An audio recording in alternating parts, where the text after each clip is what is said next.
우리는 계속 산상설교를 보고 있습니다. 바리새인은 예수님을 악의적으로 비난하죠. 예수는 율법을 폐하는 자다. 예수는 율법을 범하는 자다. 그렇게 악의적으로 비난하고 욕합니다. 거기에 대해서 예수님은 이렇게 주장하십니다. 나는 율법을 완전하게 한다. 주님이 그렇게 주장하십니다. 우리가 잘 아는 대로 예수님은 율법을 온전히 지키시고 또 철저히 가르치십니다.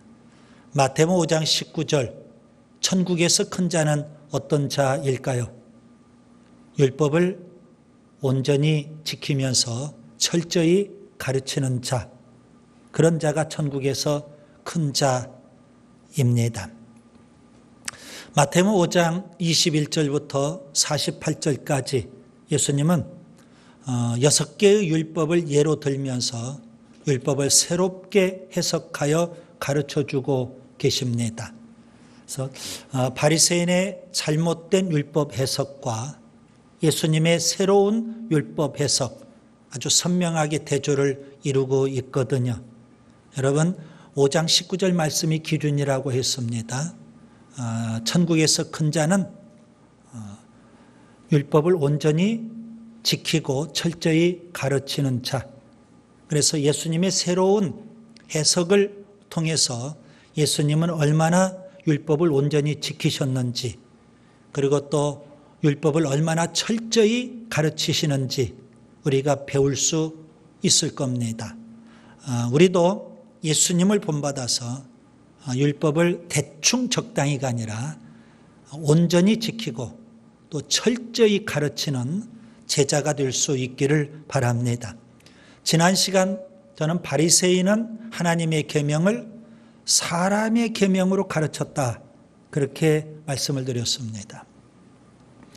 바리새인과 예수님의 차이점이 바로 거기에 있습니다. 바리새인은 하나님의 계명을 사람의 계명으로 가르친 거고, 예수님은 하나님의 계명을 하나님의 계명으로 가르치시는 겁니다. 바리새인이 왜 사람의 계명으로 가르치게 됐을까요? 그들은 율법을 받는 사람의 입장에서 사람의 편의에 따라서 율법을 해석하고 가르쳤던 겁니다. 반면에 예수님은 율법을 주신 하나님의 입장에서 하나님의 목적대로 율법을 해석하고 가르치신 겁니다. 그래서 바리새인과 예수님 해석의 차이가 있고 또 가르침의 차이가 분명 있었던 겁니다. 바리새인 하나님의 계명을 사람의 계명으로 여기고 가르쳤기 때문에 그들은 율법을 붙잡고 있지만 하나님을 의식하지 못하고 사람만 의식합니다. 그러다 보니까 그들은 의식에 빠질 수밖에 없었죠. 신앙이 변질되는 겁니다.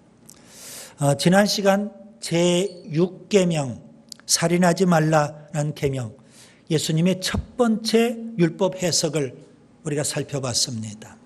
바리새인은 실제 살인만 하지 아니하면 제6계명을 지키는 것으로 생각을 했습니다. 그런데 예수님은 실제 살인 이전에 형제에 대한 미움, 분노, 형제에 대한 멸시, 모욕, 형제에 대한 비난과 저주, 이러한 것도 살인이다, 그렇게 가르치십니다. 그 예수님의 가르치심, 해석에 제자들은 충격을 받았을 겁니다. 자, 오늘 10계명 중에 7계명 간음하지 말라라는 계명에 대해서 예수님이 새롭게 해석해 주신 말씀, 오늘 본문 내용입니다. 출애굽기 20장 14절 간음하지 말라, 이렇게 10계명 가운데 7계명으로 하나님 우리에게 말씀해 주셨죠. 여러분, 간음은 이혼과도 직결이 됩니다. 그래서 예수님은 간음 문제뿐만 아니라 이혼 문제까지 곁들여서 말씀하고 계십니다. 본문을 좀 자세히 보시면 27절부터는 간음 문제를 먼저 말씀하시고 31절부터는 이혼 문제도 또 주셨습니다. 간음 문제에 대한 예수님의 해석은 두 번째 율법 해석입니다. 이혼 문제에 대한 예수님의 해석은 세 번째 율법 해석이 됩니다. 그래서 오늘 본문은 예수님의 두 번째, 세 번째 율법 해석이다. 이렇게 보시면 되겠고요. 간음과 이혼 문제, 아주 예민한 문제입니다. 설교자로서는 설교하기가 좀 부담스러운 그런 내용이기도 합니다. 3주간 참 많이 고민했어요. 자칫 잘못하면 바리새인처럼 하나님의 계명을 사람의 계명으로 내가 생각하고 설교하지는 않을까. 참 두려웠던 겁니다. 왜냐하면 간음 문제, 이혼 문제, 이제는 예배당 안에서도 남 이야기가 아니거든요. 우리 모두의 이야기가 되었기 때문에 그렇습니다. 아주 예민한 문제이지만 혹시 오늘 설교 말씀 때문에 마음의 상처가 될 수도 있겠지만 그럼에도 불구하고 하나님의 계명이다. 진리의 말씀을 우리가 쓰든 달든 받아야 되지 않겠느냐 그렇게 생각을 합니다.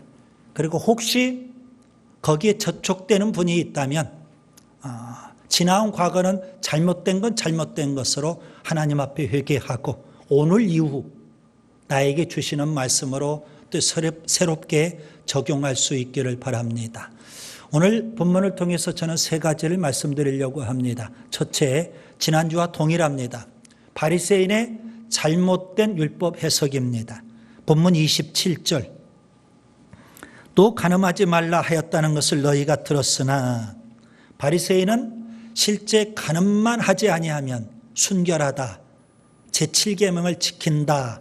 그렇게 생각을 했고 또 가르쳤습니다. 그런데 여러분 여기서 우리가 한 가지 질문을 던져봐야 됩니다. 하나님께서 왜 7계명을 우리에게 주셨을까요?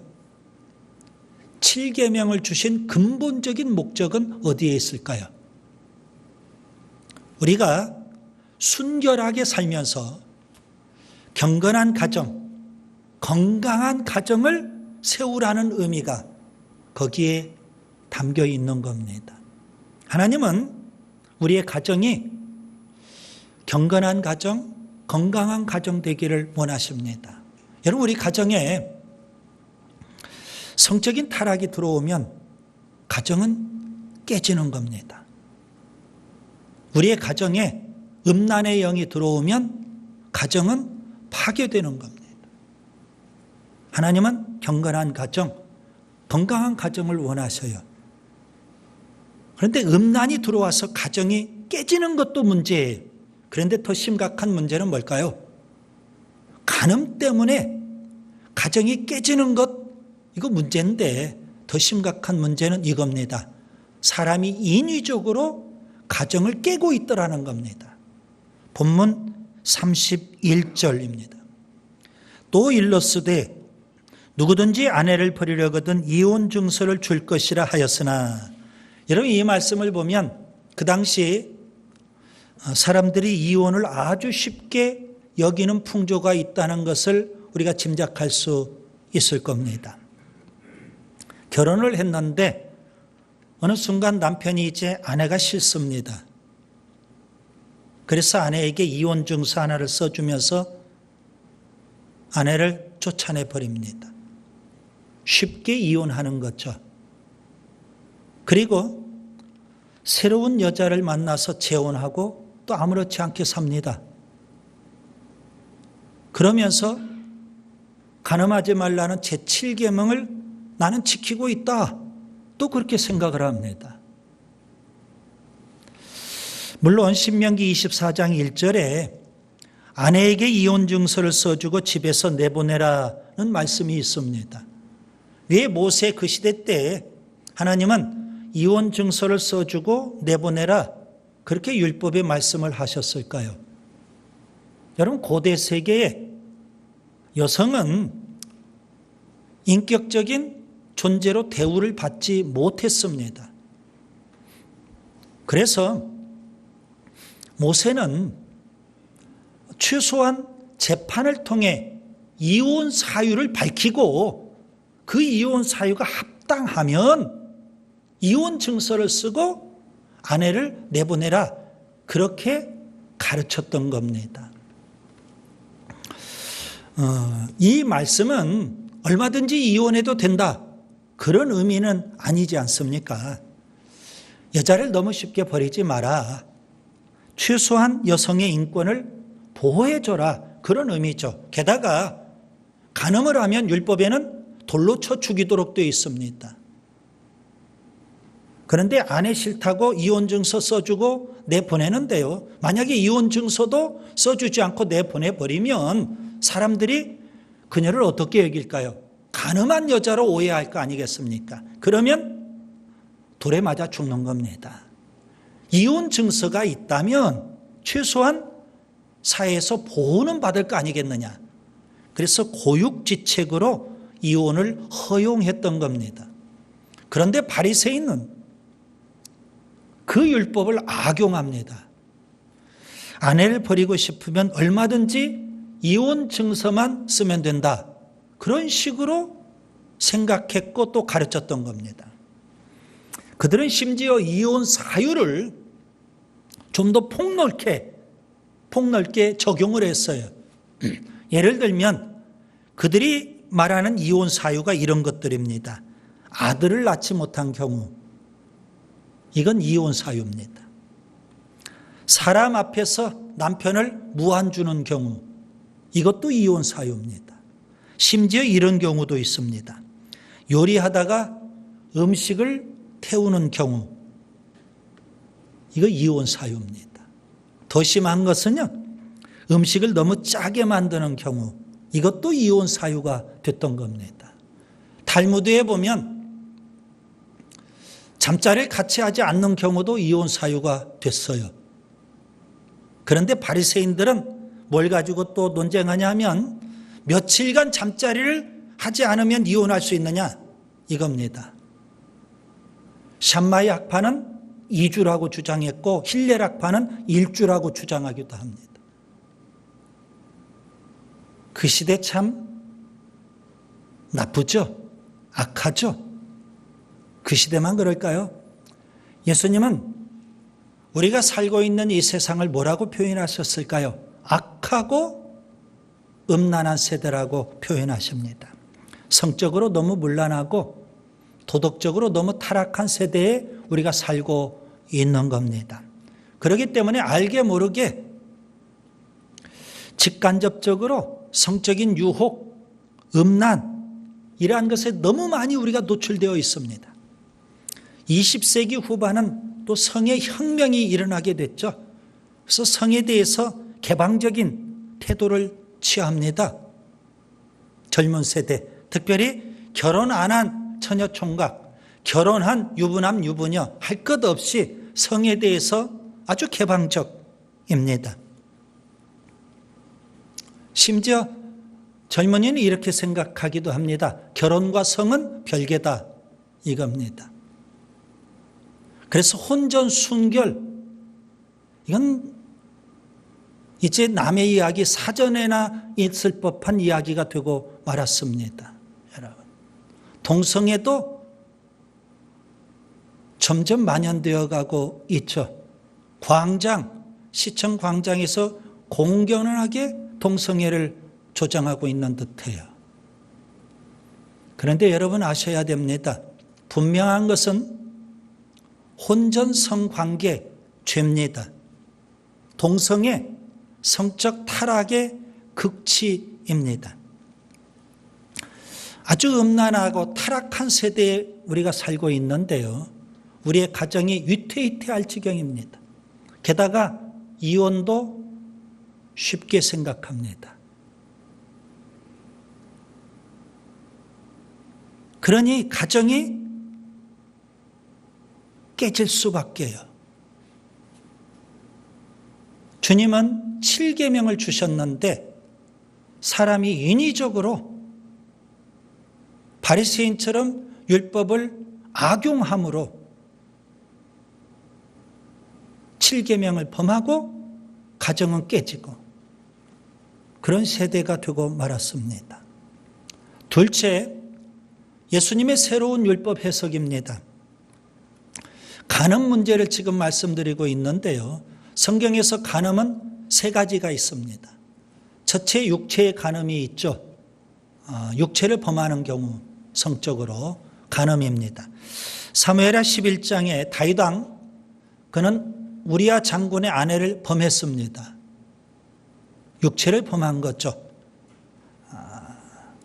둘째, 마음의 간음이 있습니다. 오늘 본문 28절, 음욕을 품고 여자를 보는 자마다 간음했다 그랬습니다. 마음의 간음입니다. 창세기 39장에 청년 요셉이 나옵니다. 그는 성적 유혹을 받아요. 보디발의 아내가 날마다 성적으로 적극적으로 노골적으로 유혹을 합니다. 보디발의 아내의 마음은 음욕에 불타 있는 겁니다. 마음의 간음입니다. 그 다음에 셋째, 영적인 간음이 있습니다. 구약 성경에 보면 하나님과 이스라엘 백성 부부로 묘사합니다. 남편과 아내. 신약 성경에 교회와 그리스도와 교회의 관계를 부부로, 신랑과 신부로 묘사를 합니다. 여러분, 하나님의 백성이 우상을 섬긴다든가 세상을 사랑하면 영적 간음이 되는 겁니다. 예수님은 오늘 본문에서 육체의 간음, 그리고 마음의 간음, 특별히 마음의 간음을 더 강조해서 설명하고 계십니다. 우리는 일반적으로 바리새인의 해석을 선호할 법합니다. 육체의 간음만 하지 아니하면 나는 순결하다. 그리고 제7계명을 지키고 있다. 그렇게 생각하고 싶어 합니다. 그런데 예수님의 7계명에 대한 해석은 아주 단호하십니다. 간음 문제뿐만 아니라 이혼 문제에 대해서도 예수님은 아주 단호한 입장입니다. 여기에는 타협이 없습니다. 본문 28절, 간음 문제에 대한 예수님의 입장이죠. 마음의 음욕을 품는 것 자체를 간음이라고 가르치십니다. 이혼 문제에 있어서도 예수님은 입장이 단호하십니다. 본문 32절, 음행한 이유 없이 아내를 내버리지 말라는 겁니다. 이혼하지 말라는 겁니다. 자, 그런데 예수님께서 간음 문제와 이혼 문제를 지금 말씀하시는데 본문 29절 30절 문맥과는 주제와는 좀 더 동떨어진 말씀을 하시는 듯 해요. 29절 30절을 보세요. 왜 예수님께서 이런 말씀을 여기 하셨을까? 여러분 깊이 묵상하셔야 합니다. 예수님은 왜 눈과 손을 언급하고 계실까요? 여러분, 간음죄나 이혼죄, 죄라고 지금 표현하고 있는데요. 간음죄와 이혼죄를 범하게 되는 두 가지 요소가 있습니다. 눈과 손입니다. 먼저 눈, 보는 것 조심해야 됩니다. 음란물, 음란한 사진, 음란한 영화, 음란한 동영상, 음란한 잡지, 음란한 책, 음란물을 접촉하면 안 되는 겁니다. 그러한 걸 접촉하면 접촉할수록 음란에 빠지게 되고요. 성욕이 불릴 듯 일어나게 되는 겁니다. 걷잡을 수 없게 되는 거죠. 그래서 주님께서는 보는 것 조심하라는 겁니다. 또 하나는 이성과의 교제, 만남에서 손을 조심해야 됩니다. 자꾸 만지다 보면 만짐의 횟수와 강도가 많아지고 깊어집니다. 결국 선을 넘게 되고 7계명을 범하게 되는 겁니다. 눈과 손 조심해야 돼요. 클라인 교수는 음란물을 접촉하면 사람이 어떻게 되는지 조사 연구를 했어요. 4단계를 거친다는 겁니다. 첫 번째 단계는 호기심의 음란물을 접하게 돼요. 그리고 성적 자극을 받게 됩니다. 그 단계에서 끝나지 않죠. 두 번째 단계로 이어집니다. 그런 음란물을 한 번 보고 끝나는 것이 아니라 또 다른 음란물을 추구해요. 그런데 더 자극적인 음란물을 보게 된다는 겁니다. 성욕에 불이 붙게 되는 겁니다. 그 단계에 끝나지 않죠. 세 번째 단계는 음란물 안에 있는 그 내용을 일반적인 성인식을 갖게 되는 겁니다. 보편적으로 그런 성인식을 갖게 돼요. 그런 다음에 네 번째 단계가 본인이 봤던 음란물을 실행에 옮기는 겁니다. 결국 성폭력범이 되든지 변태 성욕자가 되든지 그렇게 간다는 거죠. 여러분 오늘 본문 29절 30절에 예수님은 지옥에 던져진다 그렇게 표현하고 계십니다. 이거 엄포용 말씀이 아니에요. 육체의 간음뿐만 아니라 마음의 간음,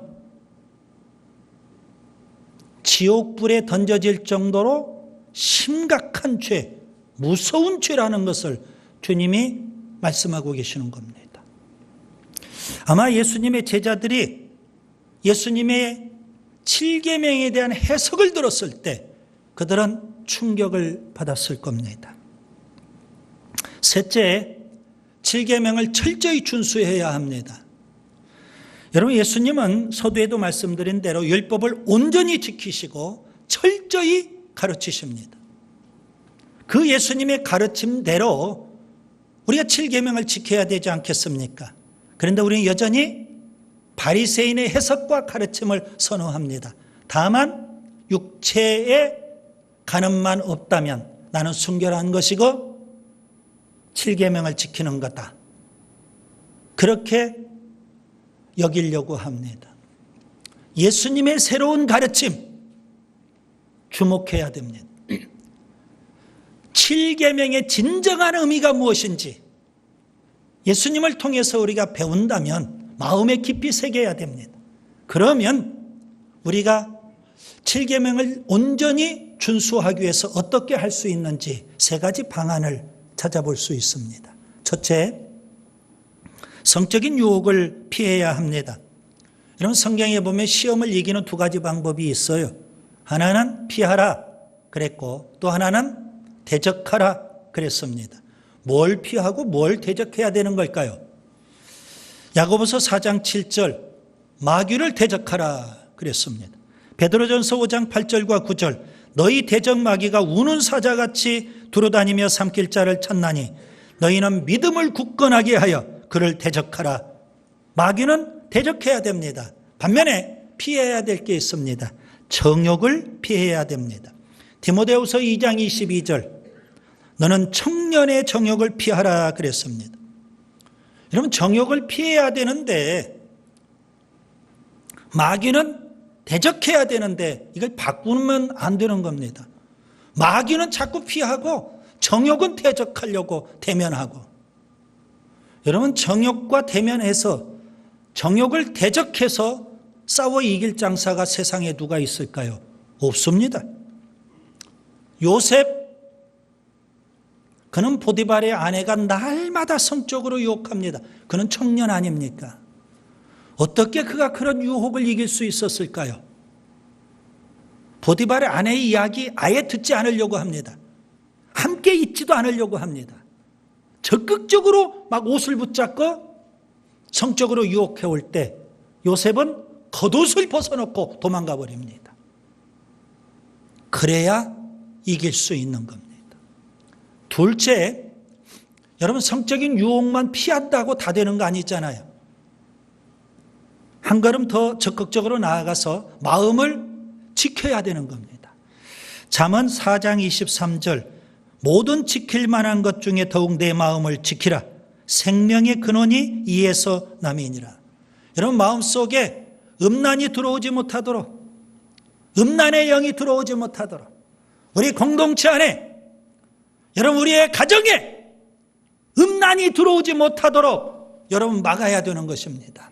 우리 심령에 음란이 들어오면 망하는 겁니다. 로마서 1장 27절에 이런 표현이 있어요. 음욕이 불릴 듯한다. 여러분, 음욕이 활활 타오른다는 겁니다. 우리 마음속에서. 여러분, 불이 활활 타오르려면 맨 처음 뭐가 필요해요? 불씨. 뭐가 음욕의 불씨일까요? 음란물이 음욕의 불씨이고, 음란한 생각이 불씨이고, 음란한 말들이 불씨 아니겠습니까? 우리가 말하라도 경건한 말을 해야 되는데 세속적인 말, 속된 말, 음란한 말을 자꾸 하다 보면 그게 불씨가 되어서 우리 속에 음란의 불이 활활 타오를 수밖에 없는 겁니다. 여러분, 이 음란의 불은 지옥불과 똑같습니다. 한 번 붙으면 끌 수가 없는 거예요.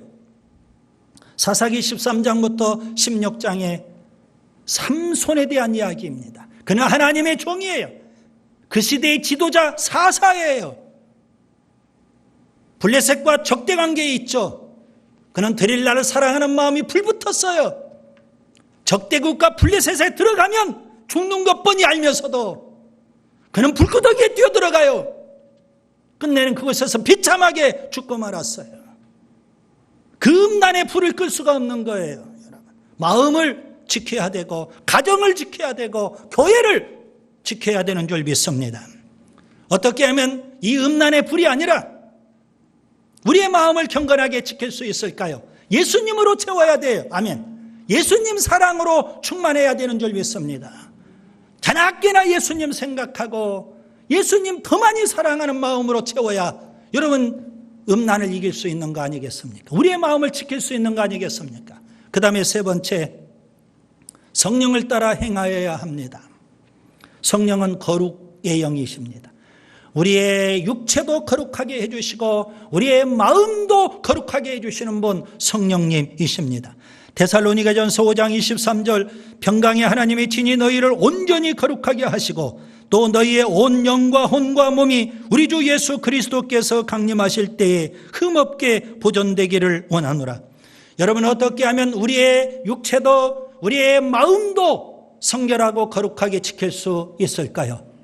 성령으로 충만해야 돼요. 성령의 불이 임해서 우리 마음속에 세속적인 것, 음란한 것, 심지어 음란한 생각마저도 다 불태워버려야 돼요. 성령 충만해서 성령 충만한 삶을 살아야 되는 겁니다. 바울은 갈라디아서 5장에서 육체의 소욕, 육체의 욕심대로 살면 안 된다는 겁니다. 성령을 따라 살아라는 겁니다. 육체의 욕망대로 살면, 육체의 소욕대로 살면, 육체의 욕심대로 살면 어떻게 될까요? 갈라디아서 5장 19절, 육체의 일은 현저하니 곧 음행과 더러운 것과 호색. 육체가 원하는 대로, 육체가 요구하는 대로 살면 음란하게 되고 방탕하게 될 수밖에 없는 거예요. 성령으로 충만하고 성령의 인도함을 받고 그래야만 경건하게 살 수 있고 제7계명을 철저히 준수할 수 있는 줄 믿습니다. 바울은 고린도전서 3장 16절에 우리의 몸 성령님이 거하시는 성전이라고 말씀했어요. 여러분, 예배당도 성전이지만 우리의 몸도 성전이에요. 세속과 죄악, 음란이 들어오지 못하도록 성령으로 충만해야 되고 성령의 인도함만 받아야 되는 줄 믿습니다. 이제 말씀을 정리합니다. 10계명 중에 7계명 간음하지 말라 말씀입니다. 간음 문제와 이혼 문제, 예수님은 새롭게 율법을 해석하십니다. 마음의 간음도 간음이에요. 이혼 쉽게 생각하면 안 돼요. 음행 외에 이혼하면 안 된다고 주님이 말씀하시잖아요. 우리가 7계명을 범하면 주님은 지옥의 형벌을 경고하고 계시는 겁니다. 엄포용 말씀으로 생각하지 마세요. 어떻게 하면 7계명을 철저히 준수할 수 있을까요? 저는 세 가지를 말씀을 드렸어요. 먼저 유혹받을 만한 것, 성적인 유혹을 받을 만한 것, 그거 다 멀리 해야 됩니다. 특별히 눈과 손 조심해야 돼요. 두 번째, 마음을 잘 지켜야 돼요. 경건한 마음. 예수님으로 채우고 예수님 사랑으로 채워야 되는 겁니다. 그 다음에 세 번째, 육체의 욕망대로, 육체의 욕구대로 살지 마시고 성령 충만해서 성령의 인도함만 받고 살아야 하는 줄 믿습니다. 제7계명 옛날 계명이 아닙니다. 주님이 우리에게 주신 계명 잘 준수하는 우리가 될 수 있기를 바랍니다.